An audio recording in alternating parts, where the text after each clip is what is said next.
Hi, Christine here again. Just doing pretty much the last installment here of my painting on balsa wood of Tinkerbell. I did do her dress, as you can see. Let me zoom in here.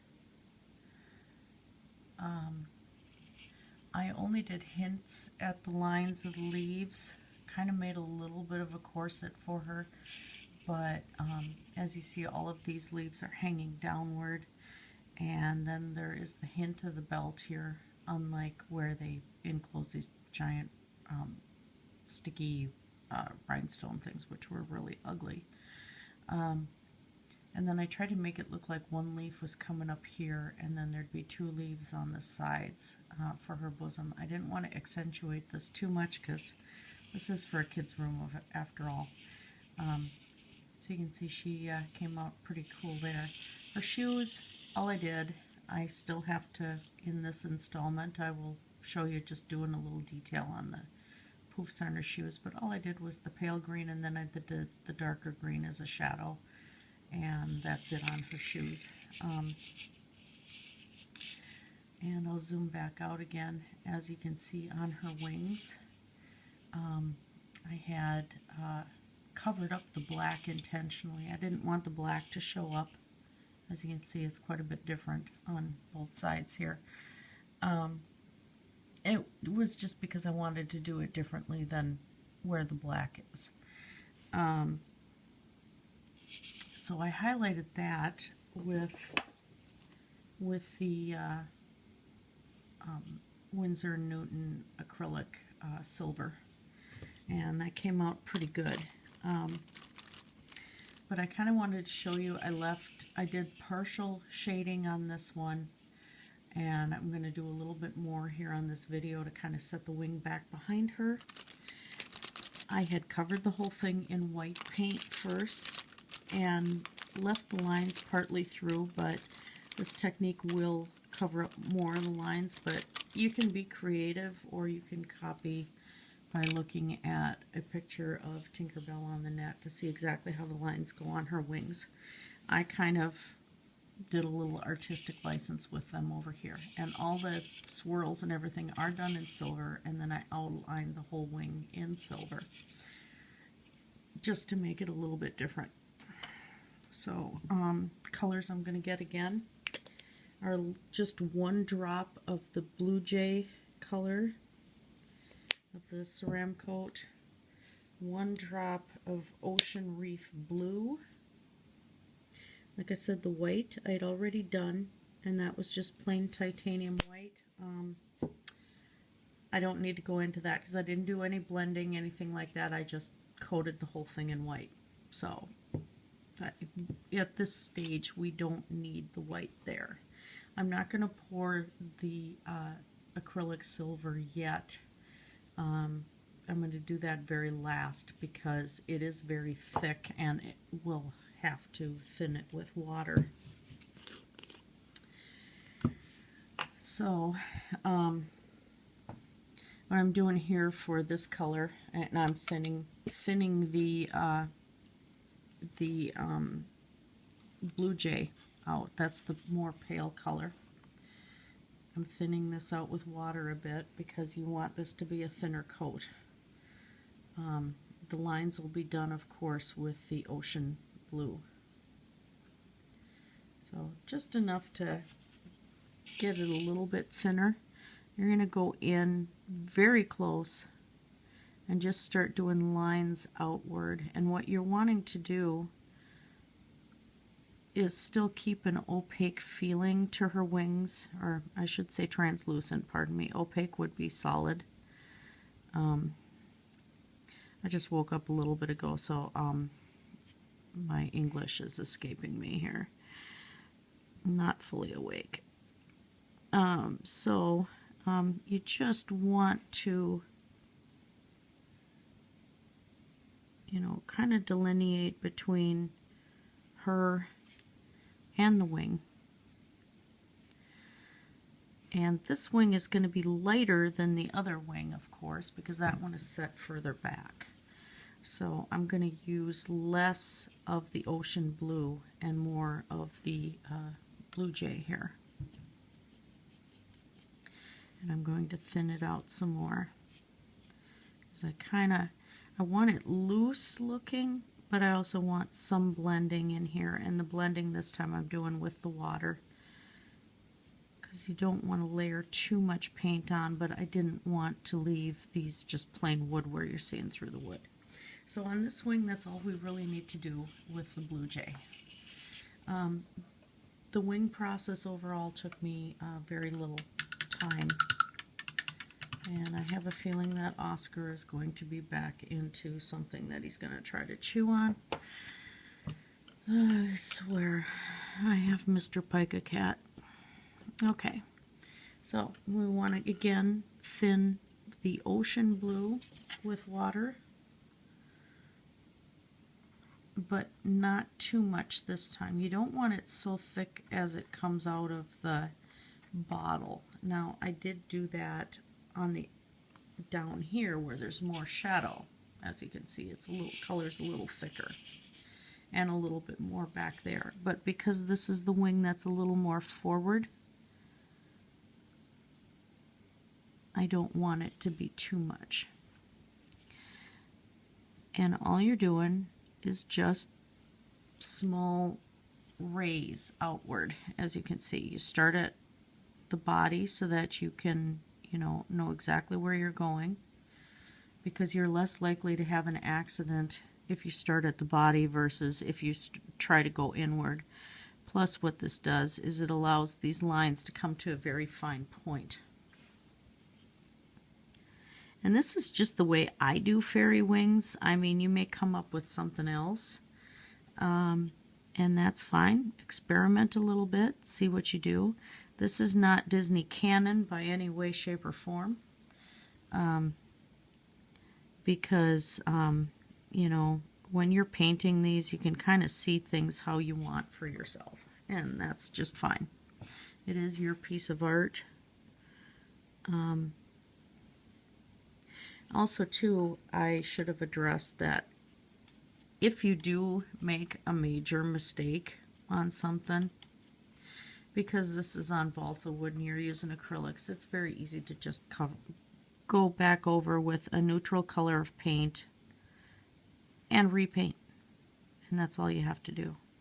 And you notice I'm changing the curve of these lines here because I'm heading up towards the top curve of the wing. I'm still trying to keep these very, very light. I thinned this with more water coming up here, of course, because I didn't want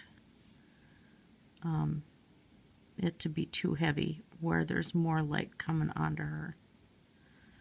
But you still want, of course, to create a shadow effect. So the darkest lines are next to her body.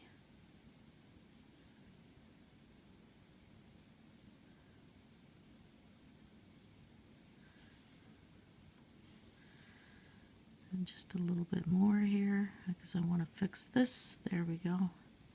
Notice the ones I'm doing in between the solid lines, I went and I really thinned the color up.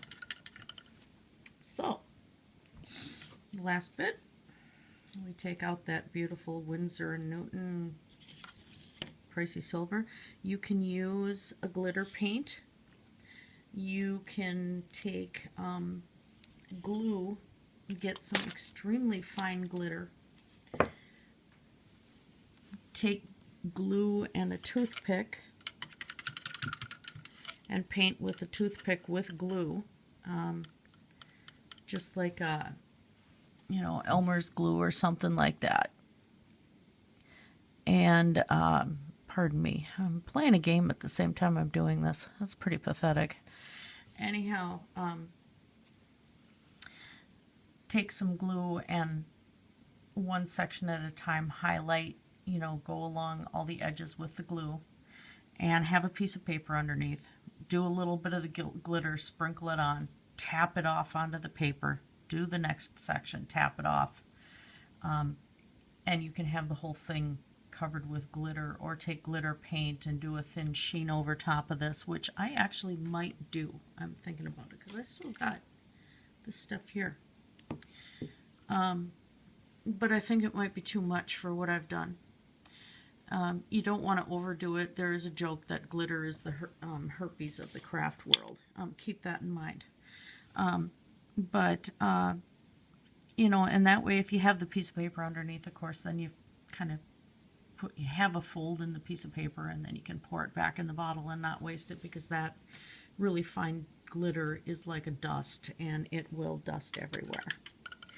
Another option that you can do, if you're feeling very adventurous, is to take the little micro glass beads, they're exceedingly tiny, and glue them like right, pardon me, glue them like right in here, and maybe along the top tips of her wings, and it'll just kind of give it a little three-dimensional pop. But again, I'm not doing anything three-dimensional on this one. So as you can see, this is a very thick paint right here with the silver. So this one I really, and for the entire outlining process, I had to keep adding water to this just to get it to a really good consistency. I'm using an 18-aught brush on doing this lining. Another, it's a La Camel, and it's extremely small point, but unfortunately, you know, I'm kind of layering the paint onto the brush while I'm mixing here.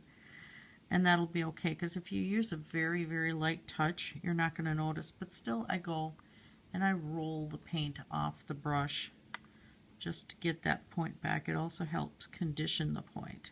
And then when you have the point conditioned, you grab a teeny bit of paint and you just start.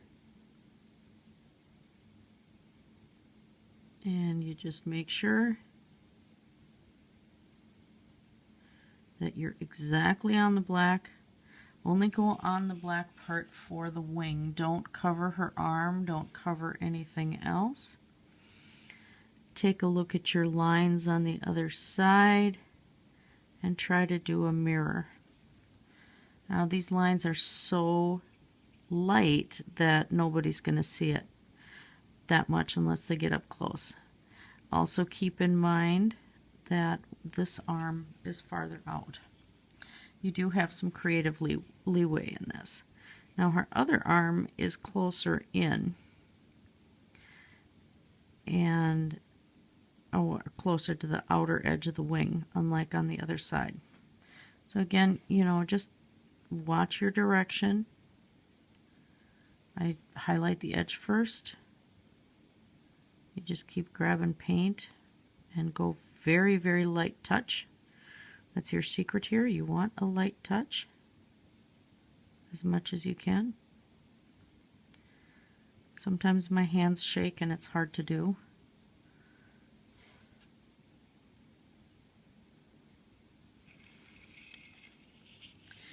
Now you can see I still have some of the swirls and stuff showing through this wing, so you're going to do the same thing and just highlight, you know, the silver, go around the edges, and then the reason I did the thin wash of white is so I could still see the lines. Just trace over the lines with the silver.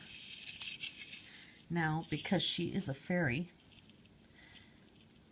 there I go again. I'm playing Summoner's War on my tablet, and I'm trying to level up monsters. It's just something to do. Otherwise, I play Rift, I play Minecraft, and play Diablo 3 now on the Xbox. I have it on the computer. And I also got back to playing Ultima 7, the Black Gate with Serpent's Isle. If anyone's really, really an old gamer, you're going to remember that, because that predated Ultima Online. Okay, and I'm not doing shading on her shoes, on these little poofs. All I'm doing is just outlining, making them a little more poofy, and I'm doing the outlining with the silver. And not a lot. You don't want a lot of this. You want them to, you know, kind of hint like it's almost a little cloud or a bunny fluff. If Tinkerbell wasn't so small, in her actual size. I'd say these were bunny fluffs, but they're not, you know. And you imagine mama bunnies go and they pull the fluff off of their tummies to make nests. And, you know, so bunny fluff doesn't require a dead bunny, thankfully. So I imagine fairies do decorate with it. So there you can see that's all I did with her shoes. Okay. I will post a photo of this done. The last installment will be just a quick video of this thing finished because I'm not going to eat up your camera time here. But I just wanted to say what I'm going to do. Let me pull the camera back out again.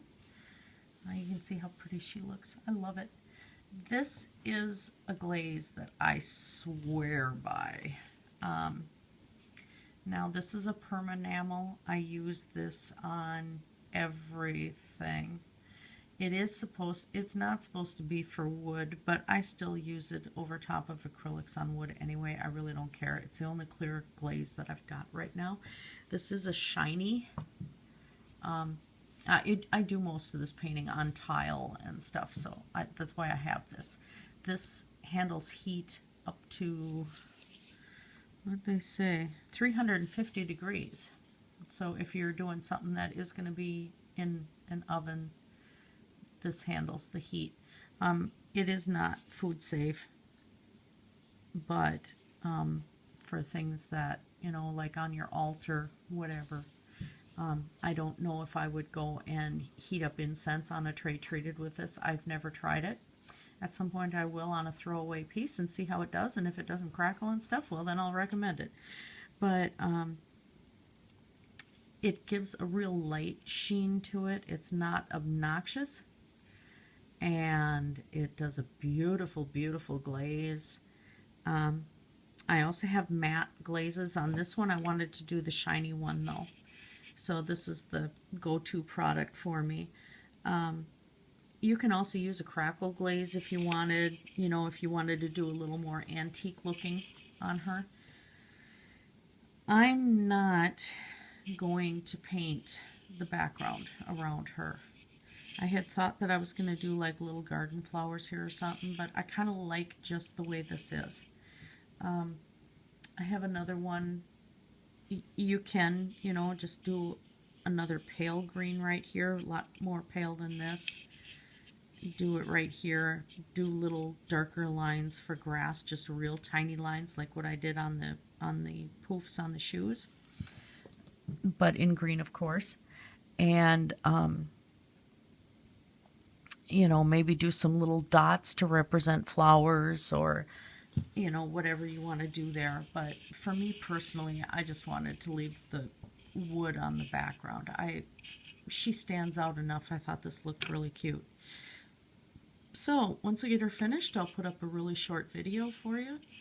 I'm just going to finish the wing and glaze her. By the way, I'm not glazing the back. I probably could to seal it, but since this is probably going to be hanging up on a kid's wall, I don't know how other paint will react to this glaze, and so that might, you know, I don't want it something that's going to stick to the wall.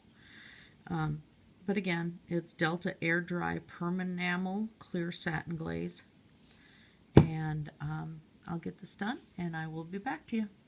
Blessings.